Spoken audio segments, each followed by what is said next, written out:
तो दोस्तों वेलकम। और आज हम न्यू टॉपिक पर बात करेंगे distance between two lines.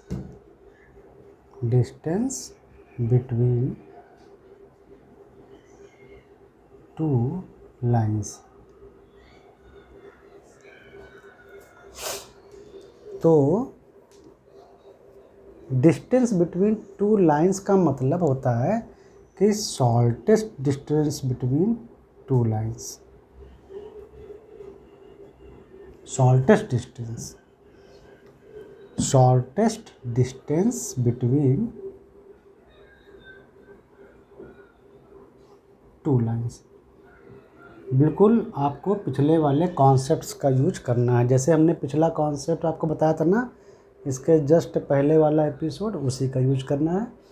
Shortest distance होता है, अगर टू लाइंस के बीच की हम डिस्टेंस की बात करें तो उसका मतलब होता है कि दोनों के बीच की शॉर्टेस्ट डिस्टेंस। जैसे ये तीनों लाइन देखो, ध्यान से देखो। तीनों लाइन, जो पहली लाइन है, अभी हम मान रहे हैं कि ये जो लाइंस हैं वो एक ही प्लेन में हैं। एक ही प्लेन का मतलब जैसे कि ये बोर्ड एक प्लेन है, तो ये सारी लाइंस जो आपको दिख रही हैं पिक्चर में वो इसी बोर्ड पे हैं, ठीक है। तो यानी प्लेन सेम है, तो एक ही प्लेन पर ये लाइन है। तो केस नंबर 1 देखो, वहाँ पे टू लाइंस हैं जो कि एक ही प्लेन में हैं, जैसे कि बोर्ड। तो वाइट बोर्ड के प्लेन में टू लाइंस हैं जो एक दूसरे को इंटरसेक्ट कर रही हैं, अर्थात एक दूसरे को काटती हुई जा रही हैं। तो केस नंबर अगर 1 की बात देखो, ये वाला, तो इनके बीच में जो डिस्टेंस है ना वो है 0, क्योंकि शॉर्टेस्ट डिस्टेंस होती है। मतलब इन दोनों लाइन के बीच की डिस्टेंस ये नहीं है। शॉर्टेस्ट जो सबसे छोटी हो, लेकिन यहाँ सबसे छोटी जो डिस्टेंस है वो है पॉइंट, क्योंकि जो एक दूसरे को इंटरसेक्ट कर रही हैं, यानी कट कर रही हैं इस पॉइंट पर। तो उनके बीच की जो शॉर्टेस्ट डिस्टेंस है वो है ये पॉइंट। इसीलिए केस 1 मतलब इस तरह की लाइन जो एक दूसरे को कट करती हैं और एक ही प्लेन में हैं, उनके बीच की शॉर्टेस्ट डिस्टेंस होती है 0, अर्थात 0। अब हम केस नंबर 2 की ओर देखेंगे। तो जो केस नंबर 2 है, ये भी लाइंस पैरेलल हैं और एक ही प्लेन में हैं। एक ही प्लेन मतलब वो इस वाइट बोर्ड में मान लो बनी है और वो पैरेलल हैं। केस 2 में जो बोथ लाइंस हैं वो both lines are parallel. Both lines are parallel.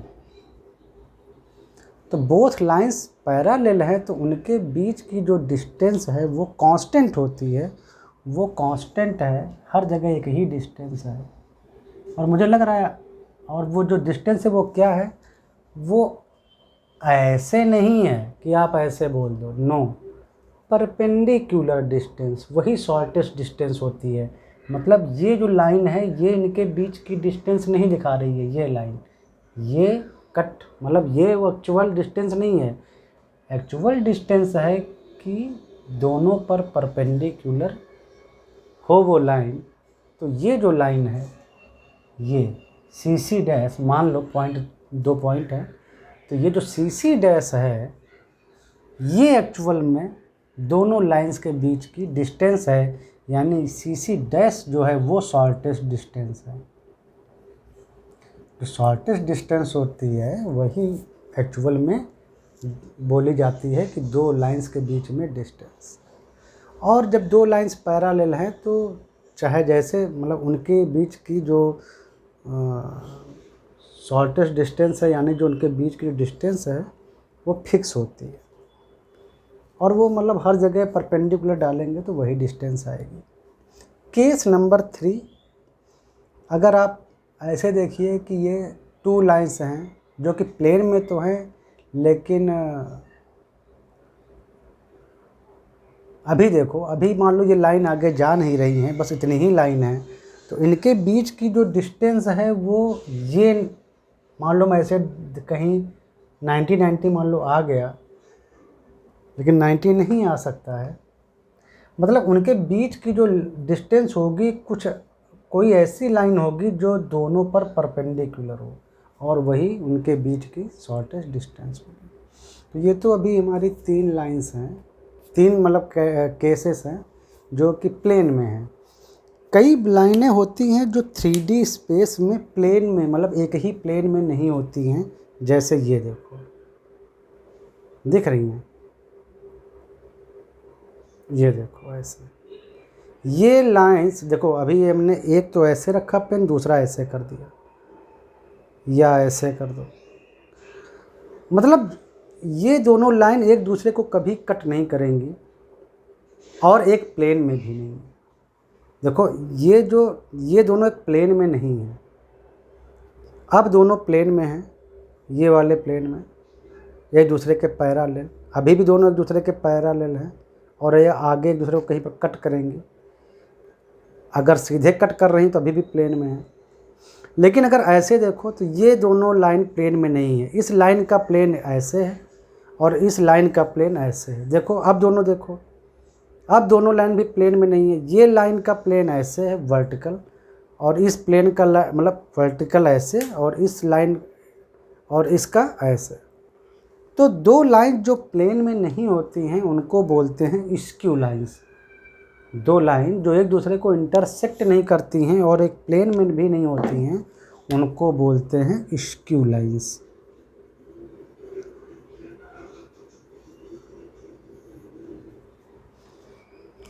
ठीक है, जैसे मान लो ये दोनों 3D में, अगर आप ऐसे ही, अब 3D में दो लाइंस हैं जो कि एक प्लेन में नहीं है, ना एक दूसरे को कभी इंटरसेक्ट कर रही हैं, लाइक दिस। ये देखो, ये दोनों एक दूसरे को कभी इंटरसेक्ट नहीं करेंगी, और ना तो एक प्लेन में है। तो ऐसी हमारे पास दो लाइंस हैं, ठीक है, और हम उनके बीच की डिस्टेंस निकालेंगे। तो मतलब ये स्क्यू लाइंस मतलब general form of the lines हैं, बिल्कुल।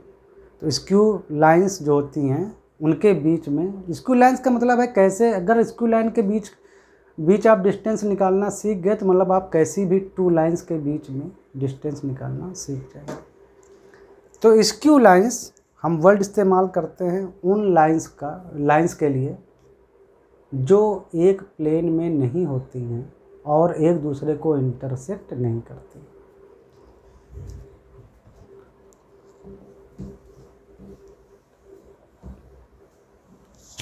अब हम आगे शुरू करते हैं डिस्टेंस निकालना दोनों लाइंस के बीच में। अगर दो लाइन स्क्यू लाइंस हैं तो ना तो वो इंटरसेक्ट करेंगी, ना तो वो एक प्लेन में होंगी। इसका मतलब है कि उनके डायरेक्शन रेशियोज अलग अलग आने चाहिए। तो मान लो कि हमारे पास दो स्क्यू लाइंस हैं 3D में, L1 L2 ऐसे, जो न कहीं एक दूसरे, यहाँ आपको बोर्ड में दिख रहा है कि अगर इसको बढ़ाएंगे तो कट करेंगे, लेकिन स्पेस में एक्चुअली ये ऐसे नहीं है। सामने से आपको दिख रहा है, जैसे देखो ये, देखो ये आपको लग रहा होगा कि ये दोनों एक दूसरे को कट कर रहे हैं। सामने से आप देखिए, सामने से आपको दिख रहा होगा कि ये दोनों जो मार्कर, जो एक पेन, जो एक लाइन टाइप में है, ये एक दूसरे को कट कर रहे हैं। नहीं, कट नहीं कर रहे हैं, उनके बीच में देखो स्पेस है। तो मतलब स्पेस में अगर आप, मतलब 3D में जो लाइंस हैं दो, वो एक दूसरे को कट नहीं कर रही हैं। बोर्ड पर केवल आपको दिख रहा है सामने से कि वो अगर हम इसको अगर पीछे कहीं बढ़ाएंगे तो कट कर देंगी लाइंस, लेकिन ऐसा स्पेस में, 3D स्पेस में ऐसा नहीं है। लाइक दिस, आपको सामने से दिख रहा है कि कट कर रहे हैं, लेकिन उनके बीच में स्पेस है। देखो ये कट नहीं कर रही थी, लेकिन आप सामने से देखेंगे तो आपको लगेगा दोनों कट कर रहे हैं, मतलब वो कट नहीं कर रही हैं, दोनों अलग अलग प्लेन में। तो ये दोनों लाइन है L1 एंड L2, आपको बराबर दिख रहा है, और रिकॉर्डिंग हो रही है। करेक्ट देखना पड़ता है, नहीं तो पता चला वीडियो हम बना डाले और आवाज़ ही, वो वीडियो ही कट हो गया। तो अब ये दो लाइंस हैं L1 एंड L2, दोनों स्क्यू लाइंस हैं।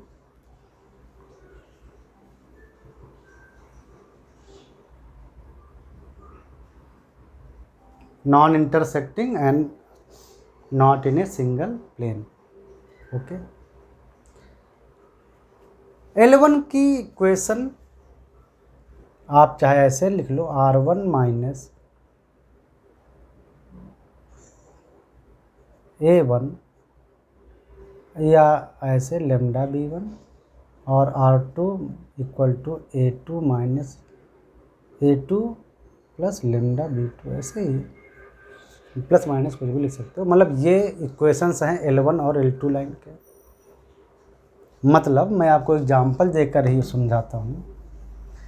मान लो L1 लाइन जो है उसका इक्वेशन है आपका R1 equal to 2i plus 3j plus 4k plus lambda 3i plus 5j plus 6k। ये है आपकी L1 लाइन। और आपकी L2 लाइन का इक्वेशन R2 इक्वल टू, ऐसे मान लो आपको दिया हुआ है i plus 4j plus 2k plus lambda i plus 2j plus 3k। देखो ये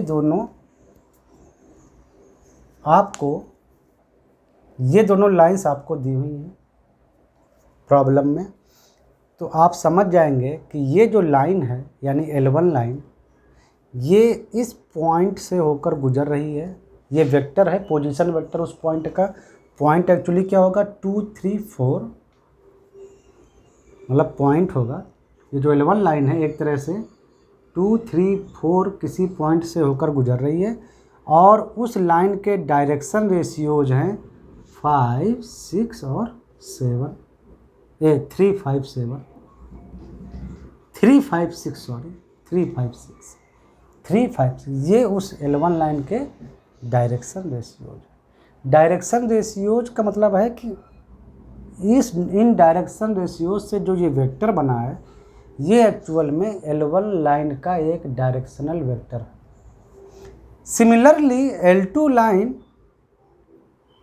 जो इस फॉर्म में दी हुई है, इसका मतलब है कि ये लाइन किसी पॉइंट, एक फिक्स पॉइंट 142 से होकर पास हो रही है। और इस लाइन के डायरेक्शन रेशियोज है 1, 2, 3। मतलब ये जो पार्ट है ये उस लाइन L2 का डायरेक्शनल वेक्टर है, मतलब उसकी इन जनरल डायरेक्शन बता रहा है। और ये जो है वेक्टर ये बता रहा है वो जो पॉइंट है 142 उसका पोजीशन वेक्टर जिससे ये पास हो। आप यहाँ से भी अंदाज़ा लगा लिए। ना हो तो आप L1 लाइन को कार्टेशियन कोऑर्डिनेट में भी लिख सकते हो। x माइनस जिस पॉइंट से होकर गुजर रहा है, x माइनस 2 अपान उसका डायरेक्शन रेशियो 3, y माइनस 3 अपान उसका डायरेक्शन रेशियो 5, z माइनस 4 अपान डायरेक्शन रेशियो। ये L1 लाइन हो गई। और सिमिलरली आप L2 लाइन भी इसी से बना सकते हो कार्टेशियन कोऑर्डिनेट्स में। x माइनस पहले पॉइंट का जो i कंपोनेंट है 1 और उसका डायरेक्शन रेशियोज ये 1 इक्वल टू y माइनस 4 अपान 2 और z माइनस 2 अपान 3। तो आप इन दोनों लाइनों को ऐसे भी लिख सकते हो। देखो वही बात बता रहा है कि ये लाइन 2, 3, 4 से होकर गुजर रही है L1 और इसके डायरेक्शन रेशियो 3, 5, 6। वही बात है। L2 142 से होकर पास हो रही है, वो देखो, और उसके डायरेक्शन रेशियो से 1, 2, 3। ऐसे भी आप लिख सकते हो। मतलब इनको कन्वर्ट करके आपने कार्टेशियन कोऑर्डिनेट्स में बदल लिया।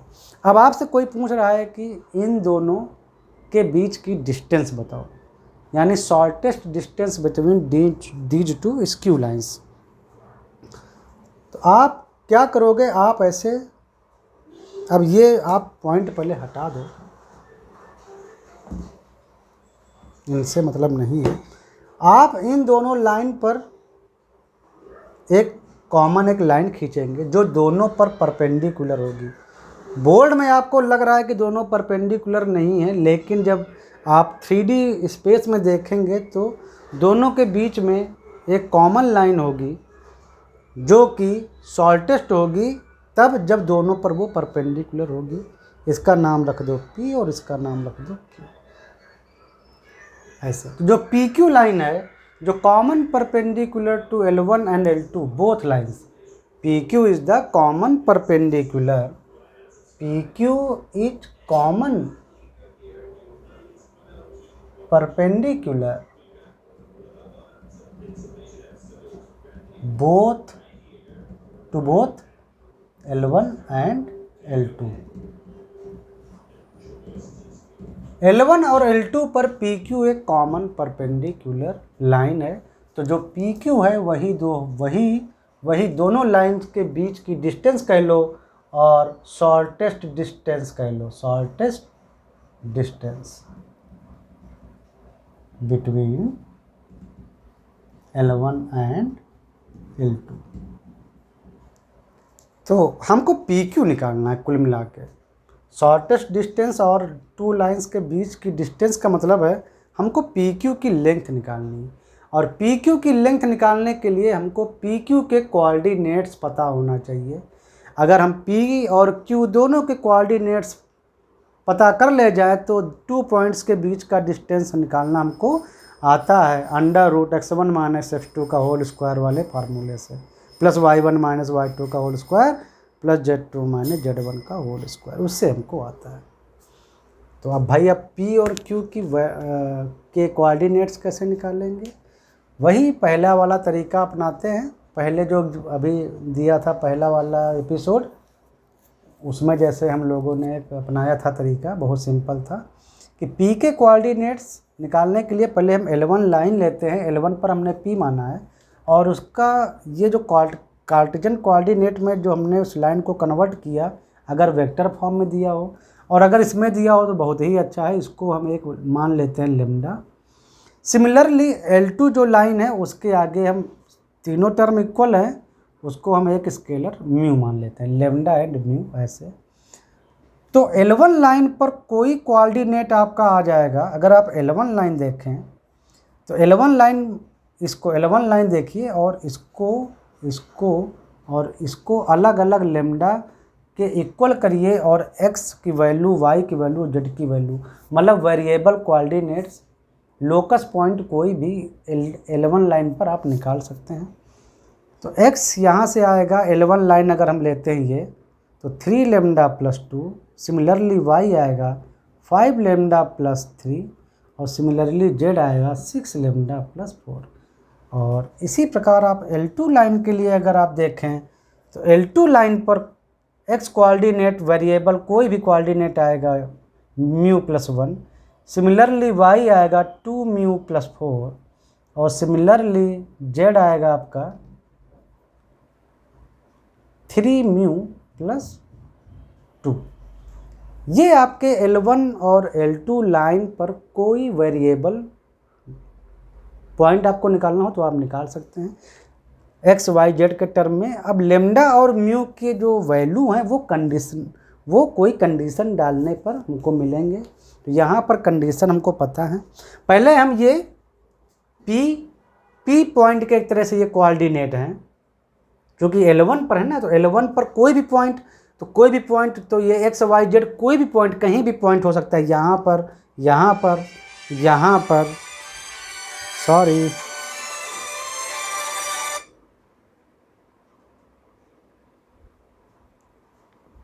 आई एम सॉरी आप।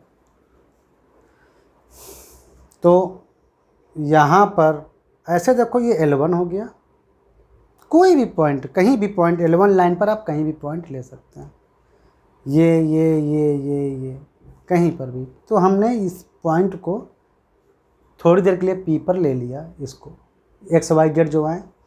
और सिमिलरली, एक्सक्यूज मी,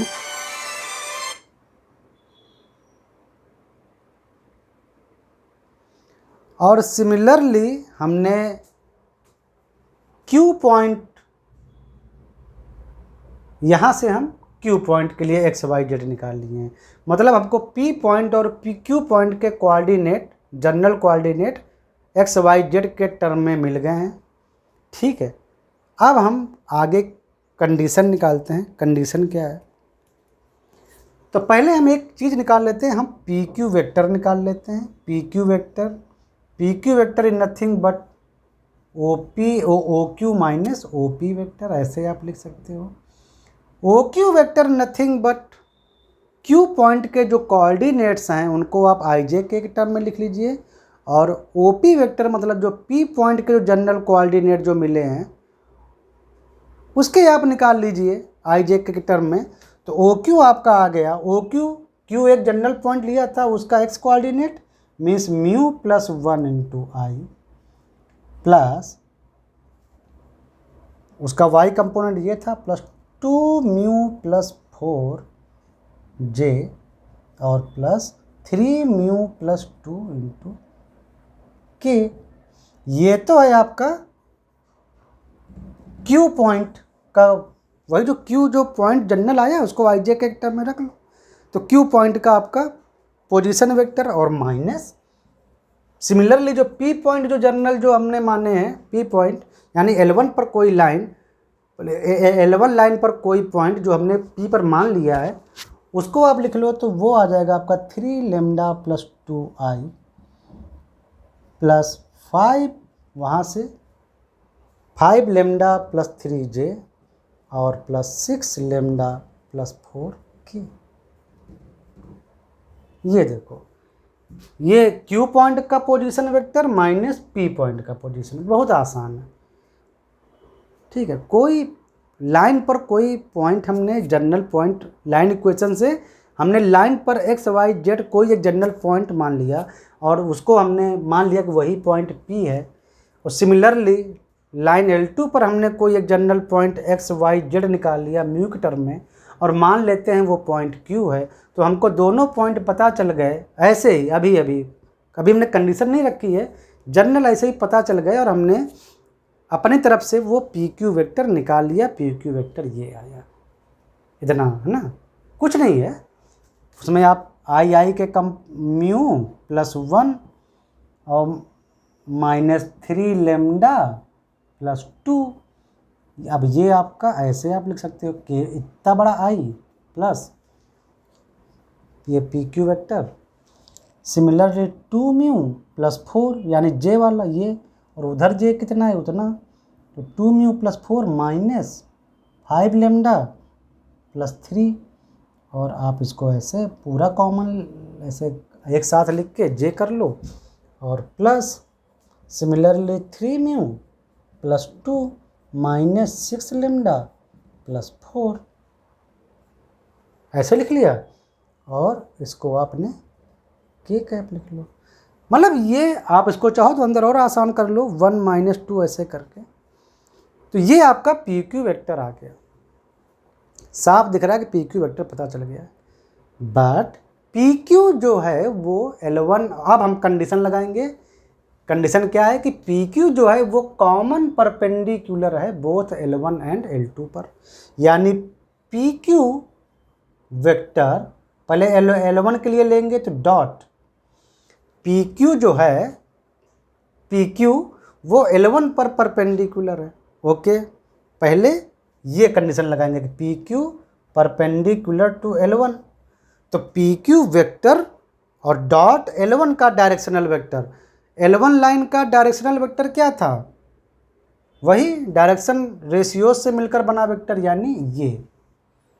तो L1 लाइन का जो डायरेक्शनल वेक्टर आया आपका dot 3i plus 5j plus 6k और इक्वल टू 0। ये आपका इक्वेशन नंबर कुछ मिल जाएगा, इसको आप नंबर दे दीजिए नंबर 1। आप इसको पी क्यू की वैल्यू रखिएगा, ये वाली पी क्यू की वैल्यू रखिए। तो ये आई, ये देखो ये आई और ये आई का मल्टीप्लिकेशन होगा, वही कंपोनेंट, तो 3 इंटू इतने का मल्टीप्लिकेशन होगा, प्लस 5 इंटू इतने का मल्टीप्लिकेशन होगा, और प्लस 6 इंटू इतने का मल्टीप्लिकेशन होगा, और इक्वल टू 0। तो आपको इक्वेशन नंबर 1 मिलेगा जिसमें लेमडा और म्यू आएगा।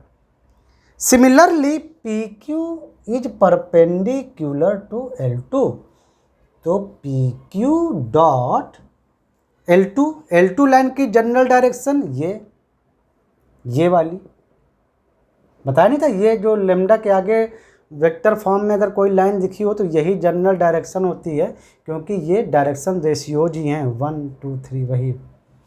तो p q dot i plus 2j plus 3k equal to 0 number 2। तो इक्वेशन नंबर 1 और 2 देखिए, यहाँ भी आप जब रखेंगे पी क्यू की वैल्यू तो आई का कोऑर्डिनेट है 1, वो कंपोनेंट है 1, तो 1 से इतना मल्टीप्लाई होगा, प्लस 2 से j में मल्टीप्लाई होगा, j इतने में, और प्लस 3 से इतने में होगा इक्वल टू 0। तो इक्वेशन 1 और 2 से आपको लेमडा और म्यू में 2 लीनियर इक्वेशन मिल जाएंगे, जिसको आप सॉल्व करके बड़ी आसानी से सॉल्व कीजिए। दोनों लीनियर इक्वेशन मिलेंगे तो आप उससे लेमडा की वैल्यू और म्यू दोनों की न्यूमेरिकल वैल्यू आप निकाल लेंगे। जब आपके लेमडा और म्यू की वैल्यू आ जाएंगी तो आप पी का ओरिजिनल कोऑर्डिनेट निकाल लेंगे। पी का यहाँ पर लेमडा रखिएगा, लेमडा की वैल्यू, तो आपको पी का कोऑर्डिनेट मिल जाएगा, यानी पी का एक्स, पी का वाई और पी का जेड। सिमिलरली आप म्यू का वैल्यू यहाँ पर रखिए तो आपको क्यू के कोऑर्डिनेट्स मिल जाएंगे। मान लो थोड़ी देर के लिए, अब आप सॉल्व करेंगे तो आपको ओरिजिनल, आपको असली वैल्यू पता होंगी। मान लेते हैं कि लेमडा की वैल्यू आई 1 और म्यू की वैल्यू आई 2, मान लेते हैं, दिख रहा है, ठीक है। मान लेते हैं कि लेमडा की वैल्यू आई 1 और म्यू की वैल्यू आई 2। सॉल्व करने पर तो ज़रा पी के कोऑर्डिनेट्स क्या आएंगे, लेमडा की वैल्यू 1, तो 1 जब आप रखेंगे तो पी का एक्स कोऑर्डिनेट आएगा 3 × 1 + 2 यानी 5, वाई 1 8, और सिमिलरली पी का जेड कोऑर्डिनेट 10। और सिमिलरली आप अगर म्यू की वैल्यू 2 रखें यहाँ पर तो क्यू पॉइंट का एक्स कोऑर्डिनेट आएगा 2 + 1 यानी 3, यहाँ पर 2 2 2 4 4 8, और 2 3 6 + 2 × 8, यानी आपको P और Q दोनों के कोऑर्डिनेट पता हो गए हैं। अब आप PQ लेंथ निकाल सकते हैं। 2 पॉइंट दिए हुए हैं, 2 पॉइंट के बीच का डिस्टेंस निकालना आपको अच्छे से आता है, वही √x2 - x1 का स्क्वायर। तो PQ कितना आ जाएगा, चलो निकाल ही देते हैं। तो √x2 - x1 या कोई भी एक ले लो, स्क्वायर तो पॉजिटिव आता है, चाहे इधर से उधर को कर लो, तो -2 का स्क्वायर करोगे तब भी 4 आएगा।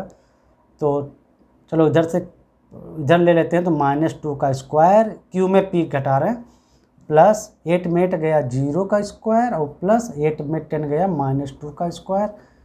सारे स्क्वायर पॉजिटिव हो जाते हैं, तो 4 + 0 + 4 मीन्स √8 मीन्स 2√2।